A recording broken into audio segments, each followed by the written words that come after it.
Le sang coulait encore de mes veines ouvertes quand j'ai entendu sa voix. Cette voix d'enfant terrifié résonnait dans l'ombre de ma cuisine parisienne. Maman? Ne l'ouvre pas. C'est un piège, avait crié ma fille. Élise. Ses petits poings serrés contre le ruban doré de la boîte. Mais il était trop tard. Le poison avait déjà envahi mes poumons. Un feu liquide qui me dévorait de l'intérieur. Et je m'effondrais sur le carrelage froid du 5e arrondissement. Les yeux fixés sur le plafond craquelé de notre appartement haussmannien. Ma belle-mère, cette vipère élégante aux perles de chez Cartier, avait gagné. Elle m'avait tué pour l'héritage. Pour venger son fils, mon mari que j'avais osé quitter après ses infidélités. Et dans ce dernier râle, alors que le monde s'assombrissait, j'ai juré, si les cieux existaient, je reviendrais. Pour la faire payer. Pourtant, ce n'était pas le paradis qui m'attendait. Ni l'enfer. C'était pire, un retour brutal.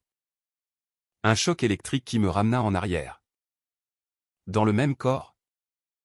La même peau ridée par les 45 ans de trahisons accumulées. J'ouvris les yeux non pas sur les lumières floues de l'hôpital ou du néant, mais sur le soleil matinal filtrant à travers les voilages de ma chambre. Ce 15 juin. Exactement un an avant ma mort. Mon cœur battait la chamade. Mes mains tremblaient en palpant le drap de lin. Et je me redressai d'un bond. Le souffle court. C'est impossible. Murmurai-je en français. Ma voix rauque comme si j'avais encore le goût âcre du venin sur la langue. Le miroir de l'armoire me renvoya mon reflet, moi. Claire Dupont. Avocate ratée. Mère divorcée. Encore vivante. Encore entière. Mais dans mes yeux, il y avait cette lueur nouvelle. Ce feu vengeur qui n'appartenait qu'à une femme revenue d'entre les morts. Je courus à la cuisine. Pieds nus sur le parquet qui grinçait. Et là, sur la table en chêne, trônait le calendrier, 15 juin 2024. Pas 2025. J'avais reculé d'un an précis. Au jour où tout avait basculé. Élise. Ma petite de 8 ans. Dormait encore dans sa chambre. Ses boucles blondes étalées sur l'oreiller comme un halo innocent. Et moi? J'étais là. Avec tous les souvenirs, la trahison de mon ex-mari. Pierre? Qui avait dilapidé notre fortune commune dans des casinos de Deauville pour plaire à sa maîtresse, le sourire faux de sa mère. Geneviève. Qui m'avait toujours haï pour mon ascension sociale, une provinciale de Lyon osant épouser son fils chéri. Elle m'avait accusé de vol. De manipulation. Et pire, elle avait comploté pour me priver de la garde d'Élise. Mais cette fois, je savais. Je savais pour le testament falsifié. Pour les lettres anonymes qu'elle avait envoyées à mes clients. Ruinant ma carrière. Et surtout, je savais pour la boîte empoisonnée qu'elle m'enverrait pour mon anniversaire. L'année suivante. Le choc me fit chanceler. Je m'appuyai contre le comptoir. Les ongles enfoncés dans le marbre. Et un rire hystérique monta de ma gorge, un rire noir. Teinté de folie. Elle va payer. Soufflai-je. Et ces mots étaient un serment gravé dans mon âme réincarnée. Paris. Ma ville bien-aimée. Avec ses boulevards haussmanniens et ses secrets enfouis sous les pavés. Allait être le théâtre de ma revanche. Pas une vengeance mesquine. Non, une symphonie de destruction. Calculée au millimètre. Qui la briserait sans que personne ne soupçonne la main invisible d'une morte revenue à la vie. Mais d'abord, il fallait que je me prépare. Élise. Ma fille. Elle serait mon ancre. Ma raison. Et cette fois, je la protégerai de l'horreur qui nous guettait. Les jours suivants furent un tourbillon de paranoïa et de planification. Je me promenais dans les rues du Marais. Feignant la normalité, un café chez Angelina. Un tour à la librairie Shakespeare & Company pour masquer mon agitation. Mais intérieurement, je disséquais chaque souvenir comme un dossier judiciaire.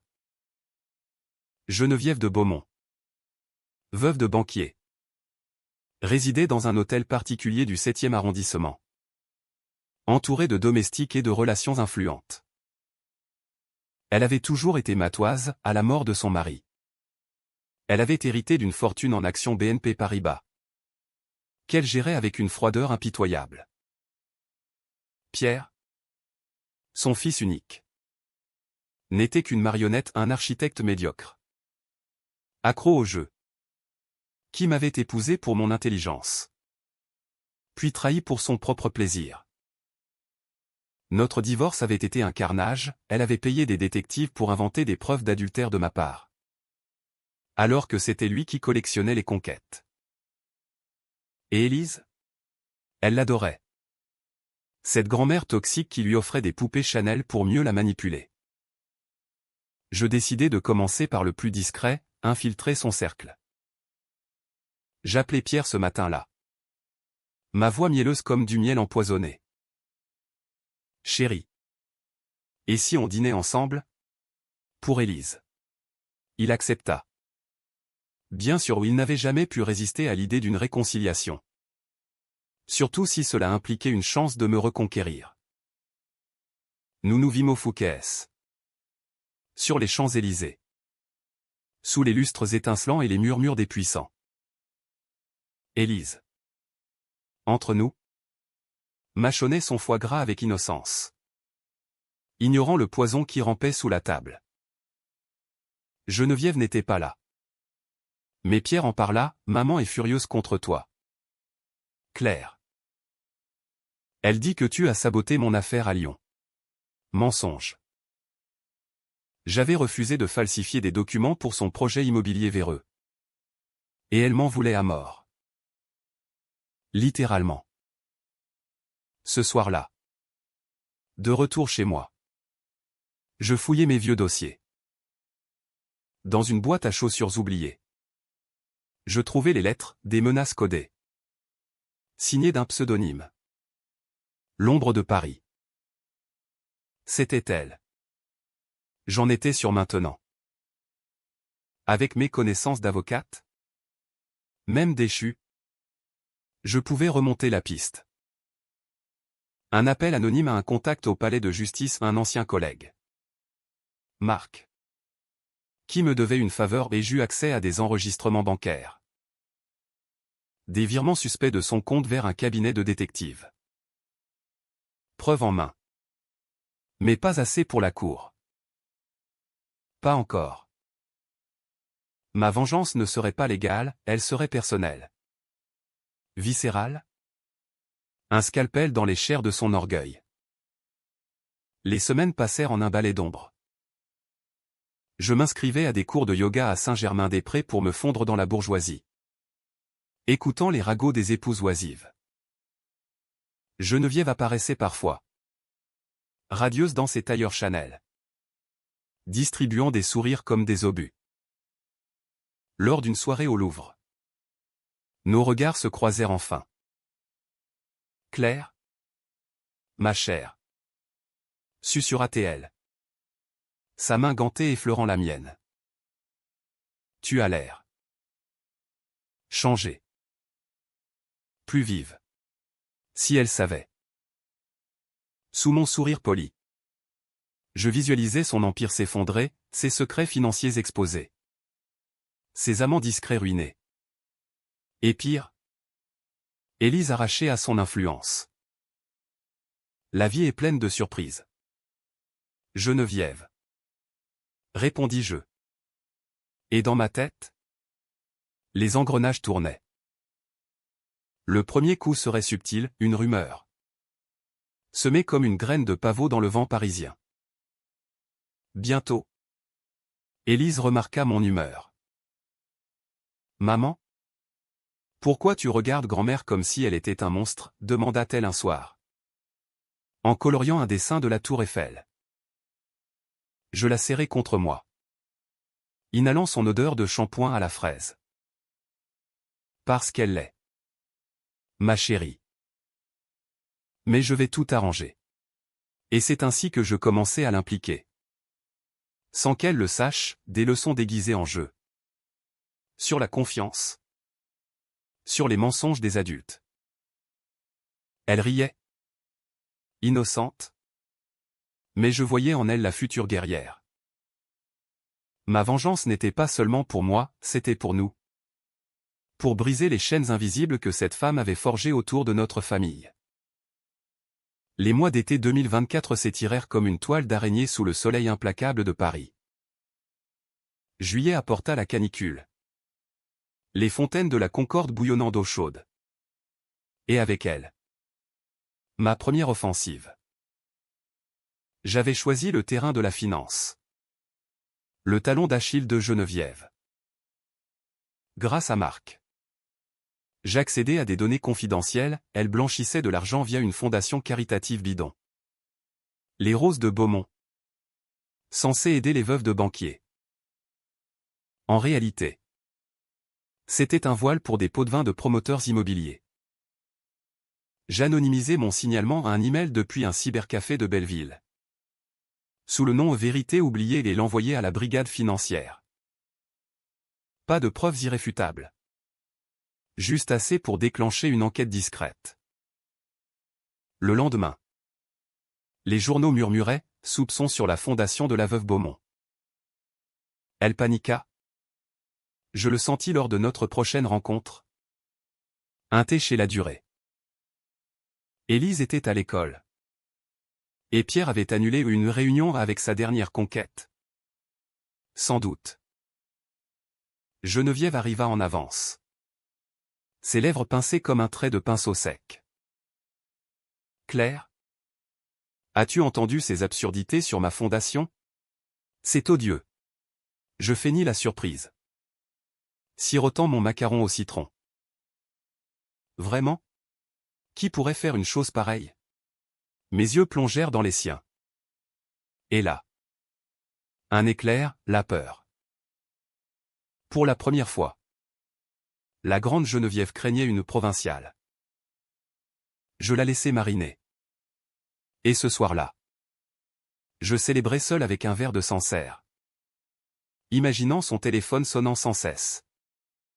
Ses avocats en sueur. Mais la revanche n'est pas un sprint, c'est un marathon semé d'embûches. Pierre, sentant le vent tourner, tenta de se rapprocher. Il débarqua un soir pluvieux. Trempé comme un chien battu. Une bouteille de champagne à la main. Claire? Maman est dévastée. Et Élise? Elle me manque. Je le laissai entrer. Par calcul. Nous parlâmes jusqu'à l'aube. Et je le sonnai, ses dettes de jeu s'élevaient à 200 000 euros. Cachées par sa mère. Elle te manipule. Pierre. Comme toujours. Il pleura. Pathétique. Et je lui tendis un mouchoir empoisonné de compassion feinte. Le lendemain. Il m'avoua tout, les faux témoignages qu'elle l'avait forcé à signer contre moi lors du divorce. Preuve numéro 2. Je l'enregistrai en secret. Mon téléphone planqué dans la poche de mon peignoir. Aide-moi à la confronter. Implora-t-il. Bientôt. Promis je. Et il partit. Ignorant qu'il venait de creuser sa propre tombe. Août nous emporta à la campagne. Une semaine forcée chez les Beaumont en Normandie. Pour le bien d'Élise. La maison. Un manoir du 18e près de Honfleur. Puis l'argent moisi et les regrets. Geneviève y régnait en reine. Servant des huîtres de Courseulles et du Calvados maison. Mais ses yeux me suivaient comme un faucon. Élise s'amusait dans le jardin. Chassant des papillons. Tandis que je fouillais son bureau la nuit. Sous couvert d'insomnie. Là. Dans un tiroir verrouillé aux clés subtilisées pendant le dîner. Je trouvais les lettres. Pas les miennes, les siennes. À un amant. Un juge corrompu nommé Laurent Duval. Des missives enflammées. Promettant des faveurs judiciaires en échange de nuits volées. Mon cher Laurent. Pour notre petit arrangement sur le testament de Pierre. Le choc me fit trembler. Elle n'avait pas seulement comploté contre moi, elle avait saboté le vrai testament de son mari. Pour léguer tout à Pierre et indirectement à elle. Je photocopiais tout avec mon téléphone. Le cœur battant. De retour à Paris. Je contactais un hacker freelance via un forum obscur du dark web, un risque, mais nécessaire. Pour 500 € en crypto. Il traqua les emails de Laurent. Bingo, des échanges explicites. Avec pièces jointes sur des jugements truqués. Ma vengeance prenait forme, non pas un coup fatal, mais une érosion lente. Comme la Seine rongeant ses berges. Je semais la rumeur chez les Beaumont eux-mêmes, un appel anonyme à une cousine jalouse. Murmurant les détails des lettres. Bientôt. Le clan bruissait de scandales chuchotés lors des dîners en ville. Pourtant. Le doute me rongeait. Étais-je devenu comme elle? Une manipulatrice. Utilisant Élise comme bouclier? Une nuit. Après un cauchemar où je revivais ma mort, la boîte s'ouvrant dans un éclat de rire spectral. Je me réveillai en sueur. Élise, sentant mon agitation, se glissa dans mon lit. Maman? J'ai fait un rêve bizarre. Grand-mère donnait une boîte avec un serpent dedans. Mon sang se glaça. Était-ce un signe? Ou mon subconscient qui saignait? Je la berçai. Jurant en silence, je te protégerai. Ma puce. Coûte que coûte. Et c'est ainsi que je décidai d'accélérer, impliquer Pierre plus profondément. Je l'invitai à un week-end à Versailles. Feignant la romance. Là. Sous les allées bordées de statues. Je lui montrai les preuves. Ta mère t'a volé ton héritage. Et moi. Elle m'a presque tué. Il blêmit. Et pour la première fois. La graine de la trahison germa en lui. Septembre ramena la rentrée. Les feuilles jaunissant le long de la Seine. L'enquête financière s'intensifia, perquisition discrète chez Geneviève. Article dans Le Monde sur les ombres de la haute société. Elle m'appela. Voix chevrotante, Claire. C'est toi. N'est-ce pas? C'est mensonge. Je ris. Un rire de gorgone. Pourquoi ferais-je cela? Geneviève? À moins que la vérité ne soit plus empoisonnée que vous ne l'imaginez. Elle raccrocha. Mais je savais, la peur l'avait mordu. Et moi? Dans mon petit appartement du quartier latin. Je trinquais à la santé de ma renaissance. La première phase était un succès, la seconde viserait son cœur, sa réputation. Ses amours. Son emprise sur Élise. Mais Paris. Ville des amants et des assassins. Réservait ses twists. Lors d'une soirée au Moulin Rouge ou invitation volée via Pierre. Je surpris une conversation, Geneviève complotait déjà sa contre-attaque. Éliminons-la définitivement. Cette garce lyonnaise. Une overdose accidentelle. Comme pour l'autre. L'autre? Une ancienne rivale? Morte 10 ans plus tôt d'un suicide. Mon estomac se noie. Elle était plus monstrueuse que je ne l'avais cru. Et dans cette révélation, ma résolution se cristallisa, ce ne serait pas seulement de la vengeance, ce serait de la justice. Tordue. Controversée. Mais nécessaire. Car dans l'ombre des cabarets parisiens, les masques tombaient. Et le mien révélait des crocs. Octobre enveloppa Paris d'un manteau de brume automnale. Les platanes du boulevard Saint-Michel perdant leurs feuilles comme des aveux tardifs. Mon plan entrait dans sa phase critique, isoler Geneviève de son réseau. J'utilisais Pierre comme pion, le poussant à confronter l'amant juge lors d'un dîner familial qu'elle organisait chez elle. Le manoir du 7e bourdonnait de cristal et de faux-semblants, caviar beluga. Champagne d'homme Pérignon. Et sous la surface, des courants sous-marins de haine. Élise. Déguisée en petite fée pour Halloween en avance. Dansait parmi les invités. Ignorant les regards lubriques de Laurent sur elle, un détail qui me fit bouillir le sang. Comment avait-elle toléré cela? Pierre, enhardi par mes encouragements nocturnes et un peu de whisky volé, explosa au dessert.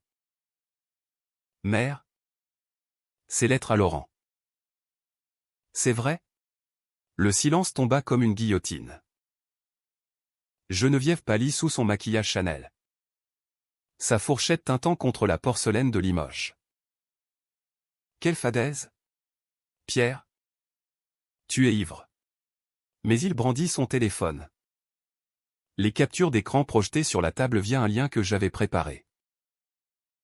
Les invités au banquier. Politique. Une sprinkling de célébrités au murmuraire. Téléphone sorti pour immortaliser le scandale. Laurent s'étrangla avec son foie gras. Balbutiant des dénégations. C'est un montage. Une vengeance mesquine. Geneviève se leva. Majestueuse dans sa robe de soie noire. Mais ses yeux trahissaient la panique. Pierre. Mon fils? Comment oses-tu me trahir pour elle? Lui? Trahir? Le comique de la situation me fit sourire dans l'ombre de la cuisine, où je m'étais retiré pour observer. C'était moi la traîtresse réincarnée. Et ce soir marquait le point de non-retour. La soirée dégénéra en chaos, cris. Départ précipité. Et Geneviève claquant la porte de son bureau. Laurent sur les talons pour un conciliabule fiévreux. Je récupérai Élise. L'embrassant sur le front, c'est fini. Ma chérie. Grand-mère n'est plus la même. Dans la voiture Uber vers le Marais. Pierre m'appela. Voix brisée, claire. Elle a avoué. Les testaments falsifiés. Les détectives. Tout. Je feignis la stupeur. Mais intérieurement, je jubilais.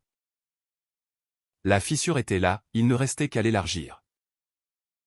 Novembre apporta les pluies incessantes, transformant les rues en miroirs brisés. L'enquête sur la fondation s'élargit, perquisition publique. Cette fois, avec caméra de France 2 en embuscade. Geneviève, arrêtée pour questioning, passa une nuit au dépôt, une humiliation pour une femme habituée aux suites du Ritz. Les tabloïds titraient « La veuve noire de Paris dévoilée ». Je regardais les infos depuis mon canapé. Élise endormie contre moi.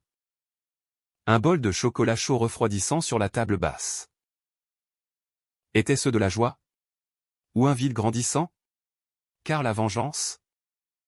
Je le réalisais. Creusait un abîme en moi. Mes nuits étaient hantées non plus par ma mort, mais par des visions de Geneviève brisée, suppliante. Seule. Comme je l'avais été. Pourtant, je ne m'arrêtais pas. La prochaine cible, Élise. Pas physiquement jamais. Mais son emprise émotionnelle. J'organisais une réconciliation forcée, un pique-nique au jardin des Tuileries. Sous prétexte de Noël précoce. Geneviève arriva. Défaite? Son chignon défait. Ses perles ternies. Claire? Je sais que c'est toi. Arrête cela. Pour Pierre? Pour la famille. Élise. Entre nous sur la couverture à carreaux. Offrit un dessin maladroit, une grand-mère et une maman se tenant la main. Geneviève pleura des larmes de crocodile. Je le sentis. Et murmura à ma fille, n'oublie pas. Ma petite. Ta grand-mère t'aime plus que tout. Mais Élise, dressée par mes jeux subtils, répondit, moi aussi. Mais maman dit que l'amour ne ment pas. Le coup porta, Geneviève se figea. Et je vis la fracture s'approfondir. Décembre s'annonça avec les illuminations des Champs-Élysées. Un carnaval de lumière masquant les ténèbres. Pierre, désormais mon allié réticent, fournit la clé finale, l'adresse d'un coffre-fort à la Banque de France, où Geneviève cachait les originaux des testaments falsifiés. Nous y allâmes de nuit. Masqués comme des voleurs de comédie française, lui nerveux. Moi électrisé par l'adrénaline de ma seconde vie. Le coffre céda sous ses mains tremblantes, liasse de documents jaunis. Un chèque au porteur pour Laurent. Et une lettre scellée à mon nom. Je l'ouvris là. Sous la lueur verdâtre des néons, Claire. Si tu lis ceci, c'est que tu as gagné. Mais sache que Pierre n'est pas ce qu'il semble. Il m'a aidé à te piéger. Pour l'héritage. Pardonne-le. Ou non. Moi. Je ne regrette rien. Le monde vacilla. Pierre, mon ex-mari. Le pleurnichard? Il savait pour le poison? La trahison sismique me frappa comme un coup de poignard. De retour dans la voiture. Je le confrontai. Voix glaciale, tu étais au courant pour la boîte? Il bafouilla. Puis avoua dans un sanglot, maman m'a forcé. J'ai cru que c'était juste un somnifère pour te calmer. Un somnifère mortel. La rage me submergea. Mais je la canalisai, au lieu de le frapper. Je lui fis signer une confession. Notariée en urgence par Marc. Tu es libre. Pierre. Mais si tu parles, cela ira aux flics. Il partit. Brisé. Et je rentrai chez moi. Tenant Élise comme un talisman contre la folie. Les fêtes approchaient. Et avec elles, le climax. Geneviève, libérée sous caution, m'invita à une trêve, un réveillon chez elle. J'acceptai. Emportant les documents comme une arme cachée. La maison scintillait de guirlandes. Un sapin de Provence embaumant l'air. Mais l'atmosphère était électrique. Invité trié sur le volet. Pierre absent en malade. Prétexta TL. Élise offrit ses cadeaux avec joie. Mais moi, je guettais le moment. Au toast de minuit. Champagne pétillant. Je sortis les papiers, à la vérité. Geneviève. Et à la justice. Les invités lurent. Horrifiés, falsification. Meurtre suggéré dans des notes marginales. Un ancien ou une amie de longue date appela la police sur le champ. Geneviève s'effondra. Hurlant, c'est elle. La morte qui marche. Elle est revenue pour me détruire. La police arriva. Sirène hurlant dans la nuit de Noël. Elle fut emmenée. Menottée. Son empire en cendres. Mais dans ses yeux. Alors qu'on la poussait dans la voiture. Je vis non la défaite, mais une promesse, ce n'est pas fini. Claire. Et elle avait raison. Car Pierre, tapi dans l'ombre, avait son propre plan. Janvier 2025 balaya Paris d'un vent sibérien. Gelant les fontaines de la place Vendôme et figant mes doutes en cristaux de glace. Geneviève était en détention provisoire à la Santé. Son procès fixé pour mars. Les médias la dépeignaient en icône déchue, de la haute société au barreau de la prison. Moi, j'étais l'héroïne anonyme. La femme courageuse citée dans les articles du Figaro. sans nom pour protéger Élise. Mais la victoire avait un goût de cendre. Les nuits. Je revivais non ma mort, mais celle de mon innocence, comme en pierre. Cet homme que j'avais aimé avait pu tremper dans l'empoisonnement? Sa confession gisait dans mon coffre. Une grenade dégoupillée. Mais je hésitais à la lancer. Pour Élise, qui réclamait encore son père lors des dîners solitaires. Février apporta les premières neiges. Rares et sales sur les toits de zinc. Pierre me contacta via un burner phone. Voix éraillée, claire. Maman veut un deal. Elle plaide coupable si tu retires les charges sur moi. Je ris. Un rire qui claqua comme un fouet. Deal? Tu as failli tuer la mère de ta fille. Il implora. Promis des millions et l'héritage récupéré via les vrais testaments. Tentant. Mais pas assez. J'acceptais un rendez-vous, un café anonyme à Bastille. Sous les arcades bondées. Il arriva vieilli. Barbe hirsute. Yeux injectés de peur. Je t'aime encore? Claire. Laisse-moi réparer. Je sortis la lettre de Geneviève, elle dit que tu l'as aidé. Explique. Il s'effondra. Avouant tout, non pas l'empoisonnement direct, mais la connaissance préalable. Et pire, une liaison avec une de mes amies pour me discréditer. La révélation me terrassa. Pas seulement la trahison, mais la profondeur, il avait couché avec Sophie, ma collègue lyonnaise, pour fabriquer des preuves d'adultère. C'était pour l'argent?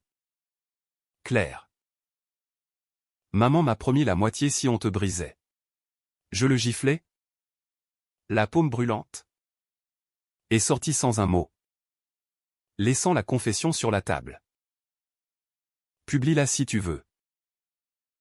Mais Élise saura la vérité un jour. Dehors, la neige fondait en flaques. Miroir de mes larmes refoulées. Étais-je vengeresse ou monstre? Paris. Indifférente. Continuait son ballet, couples enlacés sous les réverbères. Klaxon furieux. Et moi. Fantôme parmi les vivants. Mars arriva avec le procès. Un cirque médiatique au palais de justice. Je témoignais. Voix ferme. Détaillant les lettres. Les virements? Le complot pour la garde d'Élise. Geneviève. En tailleur pantalon impeccable malgré les menottes. Me foudroya du regard. Vous mentez? Mademoiselle Dupont. C'est une vendetta personnelle. Son avocat. Un requin de la place Vendôme. Tenta de me discréditer, n'avez-vous pas une histoire de dépression? Des hallucinations? Twist, ils avaient exhumé mes consultations psy post-divorce. Me peignant en hystérique. La salle murmura. Et Élise. Dans la galerie. Serra mon mouchoir. Mais Marc contre-attaqua, les enregistrements de Pierre. Diffusés en urgence. Écoutez la voix de la trahison. Déclara-t-il. Geneviève s'effondra en sanglots théâtraux. Condamnée à 20 ans pour fraude. Chantage. Et tentative de meurtre. La foule applaudit. Flash crépitant. Mais je quittai la salle nauséeuse. Victoire? Oui. Mais à quel prix? Pierre disparut aux fuites en Suisse. Disaient les rumeurs. Emportant une partie de l'héritage. Et Geneviève. En cellule. M'envoya une lettre, tu as gagné. Morte vivante. Mais le poison que tu as libéré te rongera. Élise grandira en sachant que sa mère est une tueuse d'âme. Les mots me hantèrent. Car elle avait raison, ma vengeance avait controversé ma moralité. J'avais manipulé. Menti. Détruit des vies collatérales, l'amant de Laurent se suicidant sous le scandale. Une domestique des Beaumont licenciée injustement. Avril fleurit les jardins du Luxembourg. Cerisier en explosion rose. Élise et moi y passions des après-midi. Volant des moments de paix. Maman? Pourquoi grand-mère est partie, demanda-t-elle un jour. Cueillant une fleur. Je m'agenouillai. La regardant dans les yeux, parce qu'elle faisait du mal. Ma puce. Et parfois. Pour protéger ceux qu'on aime. On doit être fort. Même si ça fait mal. Elle hocha la tête. Sage au-delà de ses ans. Et je vis en elle mon salut. Mais le twist final guettait, un appel anonyme. Mi-avril. Claire Dupont. Pierre est mort. Accident de voiture à Genève. Il a laissé une lettre pour vous. Mon cœur s'arrêta. Mort? Le lâche avait fui. Mais le karma l'avait rattrapé.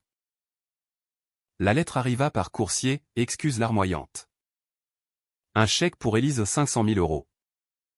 Et une confession finale, j'ai aidé maman parce que je te haïssais pour m'avoir quitté.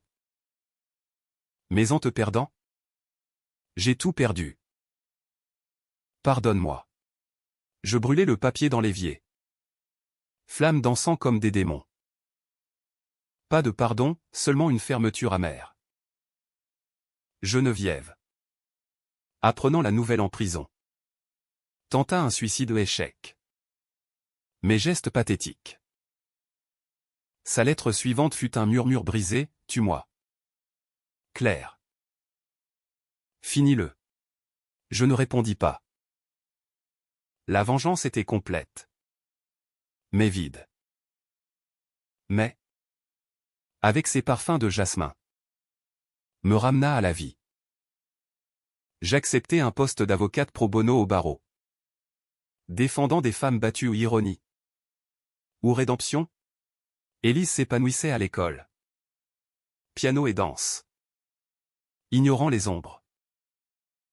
Pourtant, dans les moments calmes, je sentais le poids de ma réincarnation, étais-je vraiment revenu pour venger? Ou pour guérir? Paris. Éternel. Me murmurait ses secrets, un pigeon sur le pont Neuf. Un accordéoniste jouant la vie en rose.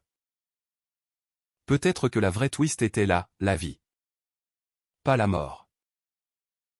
Juin 2025 rouvrit le cycle, mon anniversaire approchait. Un an après ma mort originelle.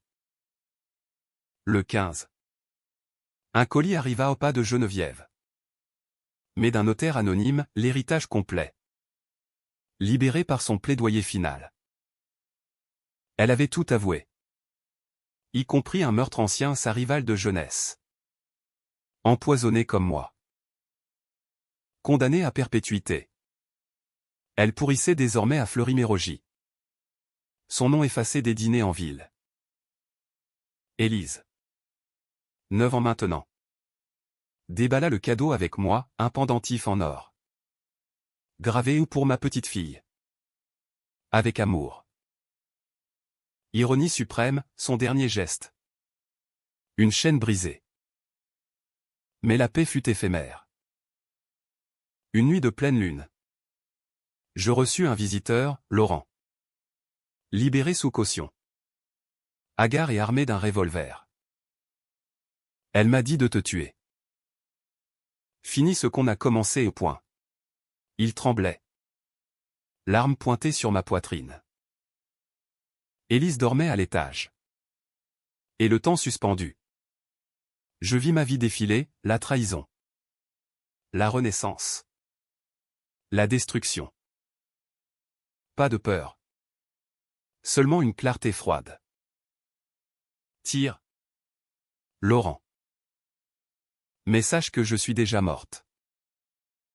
Et toi? Tu seras le prochain fantôme. Il hésita.